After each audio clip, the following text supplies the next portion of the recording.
to the Midfield Pivot, the Fantasy Football League show. This is the part of the show where I go through my fantasy football team, tell you what changes I'm making, what moves I'm making. Hopefully, it helps you with your teams. Reason why I'm doing it so late is because it's wild card week, guys.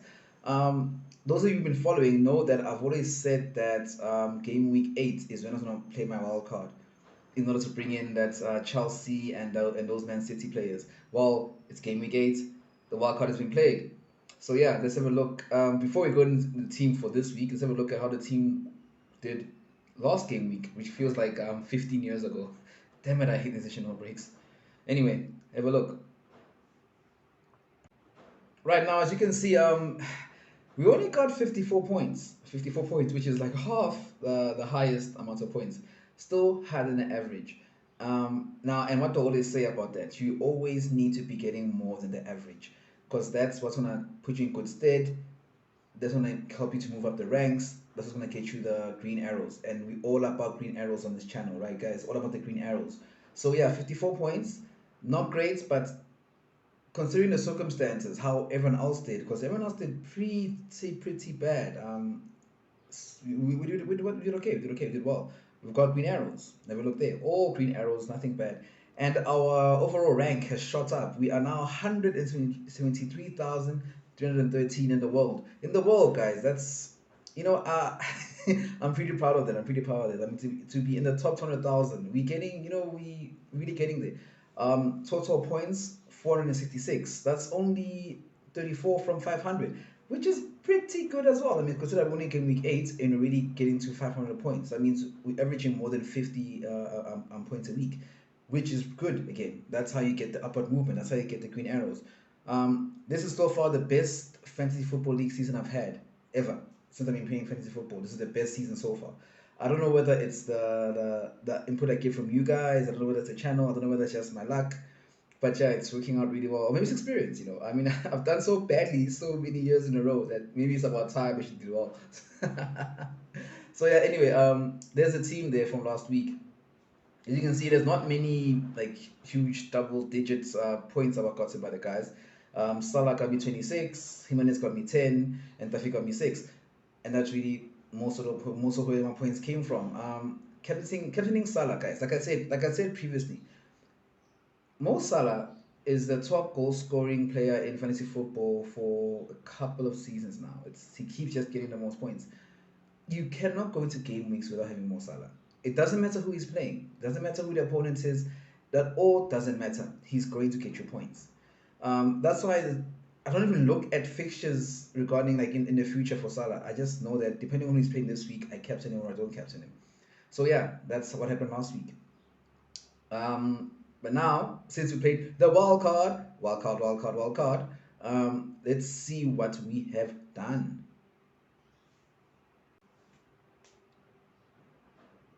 Now, guys, when it comes to the wild card, here's my 2 cents about it and why I held on so long. You shouldn't wild card unless you are going to greatly improve your team.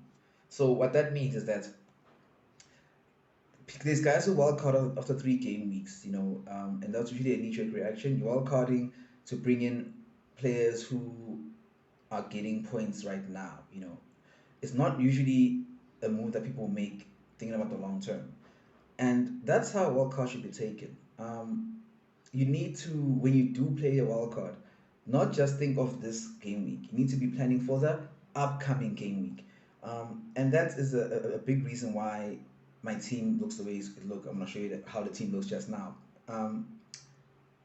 When I first planned out my season, I planned to go into a wildcard in order to bring in Chelsea and Man City players for these coming game weeks.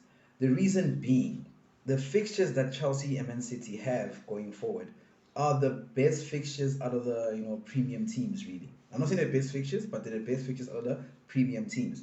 The teams that are going to get that are going to keep clean sheets, the teams that are going to get wins, Chelsea and City. And this period right now is the best period to be owning players from those two teams. Hence why the World Cup was played. Because in my previous team, I had no City, I had no Chelsea players. That was not on purpose though, remember, because I was still playing on the start that Man United were gonna have, which was pretty good. So that worked out for me up to this point. Now it's time to make the change, move on to City and Chelsea. And this is where now it becomes a bit of an issue. Okay, first of all, let's have a look at the fixtures for City and Chelsea.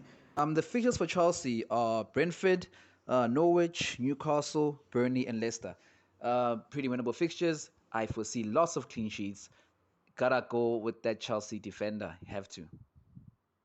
Man City, on the other hand, have Burnley, Brighton, Palace, United, and then Everton in the next five. Again, fixtures with plenty of clean sheet potential. So, and the better looking fixtures between them and Liverpool and Man United and all those guys. So you wanna have Man City players in your team. So yeah. Anyway, I keep talking about this team that I've made. Let me just show you guys the team. Here's how the team looks. Let's go through it a bit. In goals, I've moved on from Sanchez and gone to Ramsdale. Reason being, you have to, like I said, wildcard, look ahead to the future. Don't just make moves for the short term. If you look at Sanchez's fixtures versus Ramsdale's fixtures, also looking at the price, want a 4.6 keeper. You want to be spending so much on a keeper. You know how much I hate buying keeper. That's why I got Ramsdale and I got Foster. Keep that as low as possible. So out of the 4.6 keepers, Sanchez was the best. But then going forward, I think Ramsdale was the one to have. Reason being, yes, Sanchez's next fixture is against Norwich. I agree. Norwich, they shouldn't score, should be a clean sheet. But then they've got Man City, they've got Liverpool, they've got Newcastle, they've got Aston Villa. Ramsdale, on the other hand, has Crystal Palace this week. Then he has Aston Villa, Leicester, and Watford, and then Liverpool. Pretty good fixtures for Ramsdale. So it's a toss up there. Actually, I'm thinking of doing something. I'm thinking of maybe keeping Sanchez in my team for this week against Norwich to make sure that I get a clean sheet, and then next week moving on to Ramsdale. You know what? I think I'll do that. I've decided I want to do that. I'm gonna swap out Ramsdale, put in Sanchez for this week, then use a free transfer next week to move to Ramsdale. Because then going forward, Ramsdale has the better fixtures. But this week, I always say whoever's playing against Norwich and you've got to play. Whoever's playing against Norwich, you must put in your team. That's why I want to play. Excuse me, why I want to play Sanchez now. So yeah, decision made on the fly. That's why I love That's why I love FPL Saturdays. Things change quickly. Moving to the defense. The question here was, do you double up on Chelsea or do I double up on Man City? It was hard. It was hard. I kept going back and forth. I had Rudiger in the team instead of Diaz. I had Alonso in the team instead of Diaz. I had Chilwell also in the team instead of Diaz. So I had a double Chelsea and a single Man City. Because you can't not have Trent. Again, Trent Alexander-Arnold, highest scoring defender in the game right now, even though he hasn't played a lot of games. So you gotta have players like Trent, you gotta have players like Salah in your team. They must have. You can't not have them. So in order to have Trent, I now can't really double up on my Chelsea and my Chelsea and Man City defenders. So I must pick which team I want to double up on. I've chosen City. Reason being, Rudiger's got a yellow mark on him. I don't think it was something from playing, but he's got a yellow mark on him, and I'm not sure that he's gonna play. Also, when it comes to Man City, you wanna have because you gotta have Man City players, so you gotta have the players from Man City that are rotation proof. And the most rotation proof aspect I would say of Man City is its defense. Ederson obviously is nailed on, even though we'll be playing this weekend. What a irony. But Ederson is nailed on, and then Diaz is nailed on. So Diaz was obviously to go for if you're gonna go into Man City defense. And then now it became a toss between Cancelo and someone like Chilwell or James or someone from Chelsea. And I think Cancelo has a higher attacking return than all those guys. So that's why for Cancelo, he's gonna get me more points. He might be at risk of rotation, but that's why I got such a strong bench. That's why my bench is the way it is. That's why I got Livramento on my bench, because Livramento can always come and replace him. Livramento plays 90 minutes of every game in Southampton, so that's I will cover them on the bench if case Pep does do Pep relate and does rotates Cancelo. But the thing is, the games that Cancelo plays, whenever he plays, he is amazing. When he plays, he gets points. So therefore, there's a no-brainer for me that I need to have Cancelo in my team. So that's why I've gone Cancelo, Diaz, and Trent in this team. And then for Chelsea, I've gone for Aspilicueta. Well, I've gone to Aspilicueta. I could have gone Rudiger, but the yellow Dorito of death is putting me off a bit. I don't want to risk it. I don't want to risk having a player that might not play, especially it being a wild card weekend. I want to maximize the amount of points I get. So, and also Aspilicueta got a higher attacking return than Rudiger anyway. Right, moving into the midfield. Again, no brainer. You gotta have Mo Salah in there. I've said this earlier in this video. I said this earlier in my other videos. You've got to have Mo Salah. Cover that Mo Salah and move. Do not, not have Mo Salah in your team. Have Mo Salah in your team, you'll be fine. Now the other two positions were tricky. Budgeting wise, I have a bit of movement. I have options there, but I'm now thinking again going forward. Gotta think going forward in the future. Someone like Rafinha is as much as he won't play this weekend, because I mean should only be back today, this morning, maybe from South America. So I don't think he'll play. But either way, going forward, the next fixtures for Leeds are Southampton, which is this week. Then you got Wolves, you got Norwich. Got to have a player a player against Norwich, Leicester, and then Spurs. Those are great fixtures for Leeds. Great fixtures for Rafinha. Win or lose, point return is gonna be coming through there. So you wanna have him for the long game, and that's what the World Cup is about in my case, long game. So that's why Rafinha's in there. Now, obviously, I can't have too many premium players since I've got premium defense. I got one premium player in midfield, and I want to have a premium player up front.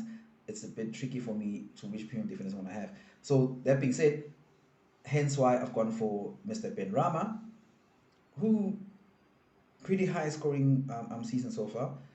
Good fixtures as well for West Ham, and why I've gone for Townsend. Now the Townsend one is what I would like to call a surefire differential. That's a player that's gonna give me the 90-minute points and could every now and then pop in with an assist or a goal. Everton have very good fixtures coming up, so I want to have Townsend in my team for that reason. He is gonna give me a steady supply of points. I mean, you got West Ham, Watford, Wolves, and Spurs. Um, I don't really see those games being difficult for them. Fine, they might not score, but either way, he might pop in with an assist and I get a 90-minute points. So that's enough for me because he's not really the person who I'm aiming to get most of my points from. And he's only in my team this week because Rafinha is not really in it, so I gotta have him in my team.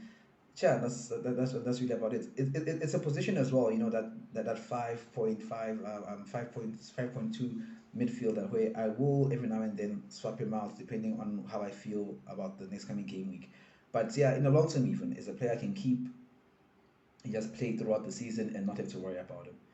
Um, on the bench, then there for my midfield, I've got Henderson, and I've got Henderson. I've got Henderson. The reason why I have Henderson in there, again, you gotta have a very strong bench. You gotta have a bench that's gonna allow you for if issues come up regarding rotation, someone's gonna come in there is gonna score you consistent points.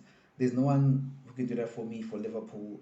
I mean, in that price bracket of 5 million, better than Henderson. Now then, up front, the whole reason why we actually had kept this wild card for so long was to go into for Romelu Lukaku. I've finally done it. Finally done it, and it's a long-term acquisition. It's not something I'm getting him in now for this week because of the opponents. It's a person who is going to be an alternative captaincy pick as well for Salah, and I'm probably never going to get it from Lukaku unless obviously he gets injured or something like that. But I'm probably not going to make a move of Lukaku for any other reason. I think that going forward, he's going to be my premium striker. Again, we've discussed Chelsea's fixtures. It's Brentford, Norwich, Newcastle, Burnley, Leicester, the next five. Big points to be gotten there by Romelu. Assist points, goal points. Yeah, and like I said before, he's the actual reason why I kept my wild card for this week to get this player in. Yes, I'm off CR7. I see United having a few struggles going forward, so I don't really want to be having that stress in my life about whether CR7 scores or not. And I said before, United don't really create enough chances. The way they play doesn't allow them to create enough chances for someone like Cristiano to have like a big goal hole. Watch him go ahead and score a hat trick this weekend just to prove me wrong. But I'm not worried about that. I'm happy with my Lukaku move. Again, long term planning. He's the man to be on. Beside him, obviously, I have the beast Antonio. Another must-have player, I think, in my opinion. He's nailed on to play every game, probably 90 minutes. Good run of fixtures. He's chips in into goal here and there. He has massive goals. Games sometimes he scores lots of points. Other than that, he still gets you the 90 points, the 90 minutes points. So Antonio, no brainer. Now this one was a bit of an issue for me. I was going back and forth between getting Huang from Wolves or Tony from Brentford. Ended up going for Huang. Again, another move where it is long term, but also it allows me a lot of room for movement. I can always move on to Tony whenever I feel like it. Reason being, Tony's next fixtures are this week is Chelsea, struggle maybe. Leicester might be better than Burnley, and then after that they're going to be playing against Newcastle. Um, it's not fixtures where I expect him to score a lot of goals. Huang, on the other hand, has Aston Villa, Leeds, Everton, Crystal Palace, and West Ham. An easier run of 5 fixtures. He's gonna chip in a goal or maybe an assist. Either way, I might get the 90. I'm gonna get the 90 minutes points. So yeah, it's a no-brainer really to go for Juan. And yeah, guys. So that's the wildcard team I'm going with for today. I don't think I'm gonna make any more changes. I think this is the team. It's nailed on. I'm ready for this. Captain, obviously, is gonna be Mo Salah. That will rotate between him and Lukaku for the next foreseeable future. So yeah, guys, that's the team. That's the wildcard team for this game week and for game weeks going forward. Let me know what you guys have done with your teams. If you think my team is gonna be successful, I think it is. And yeah, once again, thank you for your support. Thank you for watching the midfield pivot. See you guys on Monday for the weekend takeaways. Till then, peace.